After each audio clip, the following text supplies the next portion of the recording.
we're going to loosen up the 10 millimeter bolts that are actually holding the lower part of that air box. And you're going to need to remove all three of them. And once you remove all three of them, it's actually very, very straightforward being able to pull that piece off. But here you can see me loosening it up. I'm using my dominant hand this time to loosen and my less dominant hand to record on Twitch Live. Real PMC on Twitch. You can see me gaming, do some random stuff. Stop by, guys. Show some TLC. But here I'm trying to balance out the phone. Definitely not good at that. And I have no idea why I left my GoPro magnetic stance there, but it's there. So yep, loosen that one up. Got that 10 millimeter loosened up. I think I was chatting with someone during this time. This video is designed for you to be able to watch it without having to hear me. I've put captions in on the integral parts of the removal. No pun intended on integral and integra, but you guys know what I mean. So once we loosen that side, we're going to move on and progress on.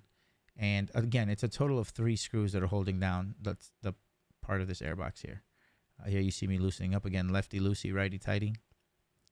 Counterclockwise, we'll always loosen up your screws. Clockwise, we'll tighten them up. For those of you that like to relate to analog clocks. And as you can see here, I'm kind of trying to budge it out, but it's not fully loosened yet. And that's the tricky part, because you'll think that it's completely loose and it's not. So I lined it up, had to loosen up a little bit more and make sure that all 4 of those bolts came loose.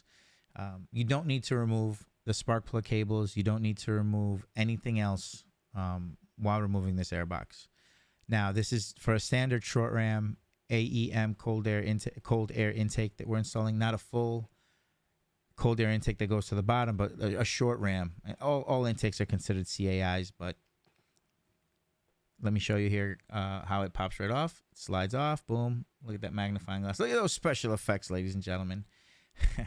So once we have that piece out, normally there would be a screwdriver. By the way, like, follow, and subscribe to this channel, guys. Show us some love. You're going to grab your pliers.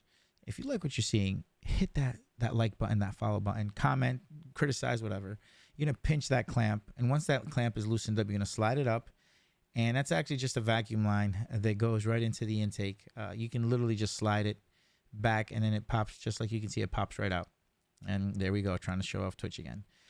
There is a Phillips head screwdriver on the clamp that's already been loosened. I mentioned that here in the caption. Literally pop out that intake hose, and there it goes. That whole intake piece comes off, and it's ready for your intake manifold.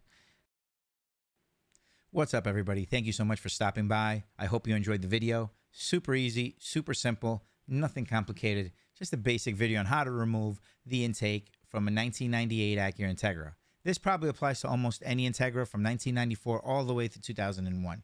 I really hope that this helps you remove your intake, switch out your air filter, or just some randomness to crack on somebody that was trying to Twitch while loading a video. So with that said, I really hope you enjoyed it. Hit that follow, hit that like button, share this.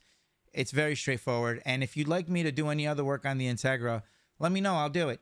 We did install an AEM air filter in this a while ago.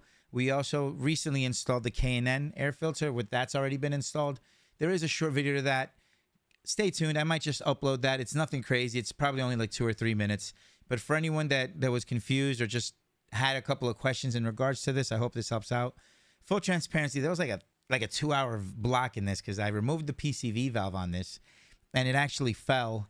And it took me like an hour to be able to get that out. And it actually took my kid telling me, "Dad, can't you just push it through and hope that it falls on the bottom?"